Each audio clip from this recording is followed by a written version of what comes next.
Hello everyone. आज हम इस वीडियो में पढ़ेंगे कि एसिड, बेस एंड सॉल्ट क्या होता है। यानी कि इस चैप्टर के अंदर हम एसिड, बेस एंड सॉल्ट के बारे में सब कुछ जानने वाले हैं with detail and with the help of diagrams. यानी कि हम डायग्राम्स की मदद से, फ्लो चार्ट की मदद से और यहाँ तक कि एक्सपेरिमेंट्स की मदद से भी इसको जानेंगे, जिससे हमें ये टॉपिक काफ़ी ईजी तरीके से समझ में आए। देखिए, तो सबसे पहली चीज़ कि जो एसिड होते हैं वो खट्टे होते हैं टेस्ट में, ठीक है, और जो बेस होते हैं वो कड़वे होते हैं टेस्ट में, और जो सॉल्ट होते हैं वो न्यूट्रल होते हैं। न्यूट्रल मतलब सॉल्ट ना ही एसिड होता है ना ही बेस होता है।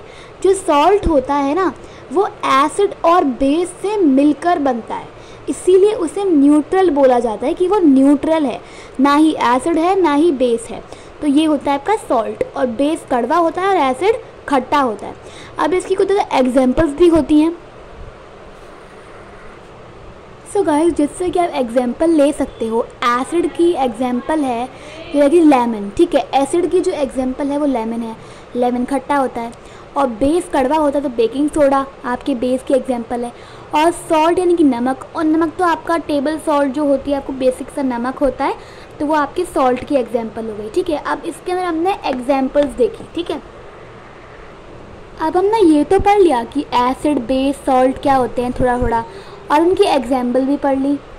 पर अब हम ये पढ़ेंगे कि एसिड के भी दो टाइप होते हैं। एसिड दो तरीके के होते हैं। सबसे पहला ऑर्गेनिक एसिड और इनऑर्गेनिक एसिड। देखिए, जो ऑर्गेनिक एसिड होता है वो हमें नेचुरली मिलते हैं प्रकृति से, जैसे कि जो आपके पेड़ पे जो फल होते हैं, लेमन, ऑरेंज, वो आपके ऑर्गेनिक एसिड होते हैं, है ना। इनऑर्गेनिक एसिड जो क्या होते हैं, जो मैन मेड होते हैं, यानी कि जो है ह्यूमन बनाते हैं, है ना, वो हमें नेचुरली नहीं मिलते। जैसे कि विनेगर हो गया, विनेगर बहुत सारे फूड में डलता है वो, है ना। और बेकिंग सोडा, ये क्या होते हैं, ये सारे ये आपके इनऑर्गेनिक होते हैं। इनऑर्गेनिक मतलब जो हमें नेचुरली नहीं मिल रहा है, वो ह्यूमन मेड है। और जो है इनको मिनरल एसिड भी बोलते हैं। किनको? ऑर्गेनिक एसिड को आप मिनरल एसिड भी बोलते हो।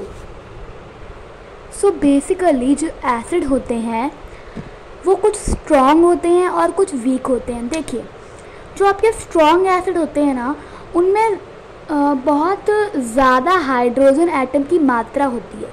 यानी कि जिस भी एसिड के अंदर ज़्यादा हाइड्रोजन एटम होंगे, जितने ज़्यादा हाइड्रोजन एटम एसिड के अंदर प्रोड्यूस होंगे, बनेंगे, उतना वो स्ट्रॉन्ग होगा। और जितने कम हाइड्रोजन के एटम बनेंगे उतना वो वीक होगा। हाइड्रोजन एटम जो होता है वो एक एसिड के अंदर प्रोड्यूस होता है, और जिस एसिड में वो ज़्यादा प्रोड्यूस होता है वो स्ट्रॉन्ग माना जाता है, और जिसमें कम प्रोड्यूस होता है वो वीक माना जाता है, ठीक है। सो अब जो एसिड होते हैं वो दो तरीके के होते हैं बेसिकली, मतलब और भी टाइप्स हैं एसिड के। एक आपका होता है कॉन्सेंट्रेटेड एसिड और एक आपका होता है डाइल्यूट एसिड। देखिए, जो कॉन्सेंट्रेटेड एसिड होता है उस एसिड के अंदर पानी की मात्रा बहुत कम होती है, और जो डाइल्यूट एसिड होता है उस एसिड के अंदर पानी की मात्रा ज़्यादा होती है। इनमें बस यही फ़र्क होता है। सो अब हमने एसिड के बारे में पढ़ लिया। अब हम पढ़ेंगे कि एसिड के यूज़ किस किस में होते हैं। देखिए, सबसे पहले hydrochloric acid, sulphuric acid, acetic acid and nitric acid. अब हम इनके यूज़ बताएंगे, ठीक है। तो जो हाइड्रोक्लोरिक एसिड होते हैं ना, वो लेदर की जो इंडस्ट्री होती है ना, और जो प्रिंटिंग करने के काम आते हैं, जो आपके हाइड्रोक्लोरिक एसिड होते हैं। और ये एसिड आपके फैक्ट्रीज़ में भी काम आते हैं, ठीक है। एंड दूसरा सल्फरिक एसिड। देखिए, जो सल्फरिक एसिड होता है वो आपका कार की बैटरीज़ में यूज़ आता है ना, कार की बैटरीज़ में। और इसको किंग ऑफ केमिकल भी बोलते हैं। किसको? सल्फरिक एसिड को किंग ऑफ केमिकल भी बोलते हैं। और जो आपका एसिटिक एसिड है वो फूड को प्रिजर्व करने में काम आता है, जो खाना होता है उसको बचाने में, उसमें स्टोर करने में काम आता है। और जो आपका निट्रिक एसिड होता है वो आपके जो फर्टिलाइज़र होते हैं उनको मैन्युफैक्चर करने में काम आता है, और जितने भी एक्सप्लोसिव होते हैं वो निट्रिक एसिड से ही बनते हैं। तो ये रहे इनके यूज़। अब मैं आपको कुछ केमिकल फॉर्मूलाज दिखाऊंगी जिन्हें आप याद कर सकते हो, जो कि बहुत ज़रूरी हैं। मैंने आपको अभी कुछ केमिकल फॉर्मूलाज दिखाए थे, अगर आप उनको याद करोगे तो आपको बहुत इजी होगा एसिड को पता करने में। अब जो है एसिड का टॉपिक ख़त्म होता है, अब हम बेस के बारे में थोड़ा जानेंगे, ठीक है। तो सबसे पहले आप एक काम करो कि आप बेस जो होते हैं उनके कुछ कॉमन नेम देती हूँ मैं आपको, आप उनको भी याद कर लेना। यानी कि जो कुछ बेस के नाम दे रखे हैं, जैसे कि कैल्शियम हाइड्रोक्साइड, तो उनके कुछ कॉमन नेम क्या हैं जिन्हें आप उन्हें लर्न कर सकते हो। देखिए ये रहे यहाँ पे कुछ कॉमन नेम जिनको आप याद कर सकते हो बेस के अंदर। बेस के अंदर सबसे पहले हम पढ़ेंगे कि एल्कलीज क्या होते हैं। देखिए जो एल्कलीज होते हैं वो बेस होते हैं जो पानी में घुल जाते हैं। तो जो बेस होते हैं वो पानी में घुल जाते हैं, उन्हीं को हम क्या बोलते हैं, उनको हम एल्कलीज बोलते हैं। हाँ, लेकिन कई बेसेस नहीं घुलते पानी में, लेकिन जो बेस घुलते हैं हम सिर्फ उन्हीं को एल्कलीज बोला जाता है। जो बेस होते हैं वो भी स्ट्रॉन्ग होते हैं और वीक होते हैं। देखिए जो स्ट्रॉन्ग बेस होते हैं वो कोरोसिव इन नेचर होते हैं और वो स्किन को जला भी देते हैं। यानी कोरोसिव मतलब जिन पे देखिए तो कुछ पे जंग लग जाती है। कोरोसिव मतलब जंग लगना। किसी भी मेटल पे अगर बेस गिर जाए तो उस पर जंग लग जाती है और हमारी स्किन को भी जला सकते हैं।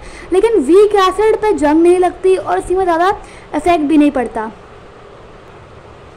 अब इस चैप्टर के अंदर 3 और टॉपिक है। सबसे पहला indicator, neutralization and water of crystallization. देखिए इंडिकेटर क्या होते हैं, कोई भी सब्सटेंस है, मान लो कोई भी सब्सटेंस है ना, किसी सब्सटेंस को चेक करना कि वो एसिड है या बेस है, वो हमारा इंडिकेटर कहलाता है। कि कोई सब्सटेंस ले लो आप, है ना, कोई भी सब्सटेंस, अब हमें जानना है कि वो एसिड है या बेस है और हमें इसको इंडिकेट करना है कि वो एसिड है बेस है, तो उसको हम इंडिकेटर बोलते हैं। दूसरी चीज़ न्यूट्रलाइजेशन। देखिए जो न्यूट्रलाइजेशन होता है वो होता है, वो प्रोसेस होता है तब कोई एसिड और कोई बेस जब वो मिलते हैं तो उससे हमें सॉल्ट मिलती है और वाटर मिलता है। इस पूरे प्रोसेस को हम न्यूट्रलाइजेशन रिएक्शन बोलते हैं। देखिए एक एसिड ले लो, एक बेस ले लो, उन दोनों को हमने मिलाया। उन दोनों को जब हमने मिलाया तो हमें क्या मिला, एसिड और बेस को मिलाने पर हमें सॉल्ट मिली और वाटर मिला। तो इसी प्रोसेस को हम न्यूट्रलाइजेशन रिएक्शन बोलेंगे। अब वाटर ऑफ क्रिस्टलाइजेशन क्या होता है, देखिए जब वाटर के जो मॉलिक्यूल होते हैं वो सॉल्ट के साथ धीरे धीरे एसोसिएट होने लगते हैं, यानी कि वाटर और सॉल्ट के पार्टिकल मिलने लगते हैं, तो उसी को हम वाटर ऑफ क्रिस्टलाइजेशन बोलते हैं। तो अब हम सॉल्ट शुरू करते हैं। अब हम मैं आपको कुछ सॉल्ट के कुछ कॉमन नेम दे रही हूँ और उनके फॉर्मूले भी दे रही हूँ, उसको आप याद करेंगे तो आपको ईजिली समझ में आ जाएगा।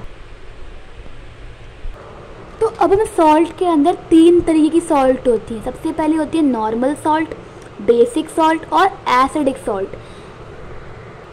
अब मैंने आपको थोड़ी देर पहले एक चीज़ बताई थी कि जिस भी एसिड के अंदर सबसे ज़्यादा हाइड्रोजन एटम प्रोड्यूस होते हैं वो स्ट्रॉन्ग होता है। ऐसे ही सॉल्ट के अंदर, नॉर्मल सॉल्ट के अंदर क्या होता है, उसके अंदर कोई भी रिप्लेसेबल हाइड्रोजन आइटम नहीं होता, यानी कि उसके अंदर हाइड्रोजन आइटम नहीं होते और मूव करने की जगह नहीं होती है, ठीक है। और जो बेसिक सॉल्ट होते हैं वो बेस का जो बहुत इनकम्प्लीट न्यूट्रलाइजेशन से बनते हैं, यानी कि बेसिक सॉल्ट के अंदर एसिड और बेस ज़्यादा नहीं मिले होते और उनमें जो न्यूट्रलाइजेशन होता है ना वो बहुत कम होता है। न्यूट्रलाइजेशन क्या होता है, मैंने आपको बताया था अभी, एसिड और बेस को मिला के सॉल्ट बनता है, तो वो बहुत कम होता है। एसिडिक सॉल्ट के अंदर हाइड्रोजन एटम को मूवमेंट की जगह होती है।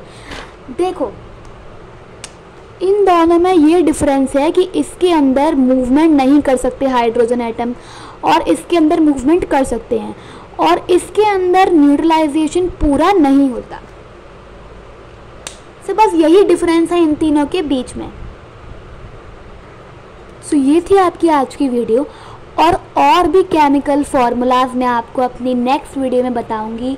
जितने ज़्यादा केमिकल फार्मूलाज मुझसे कवर हो पाएंगे मैं उतने ज़्यादा केमिकल फार्मूलाज की कोशिश करूंगी। Thank you for watching my video.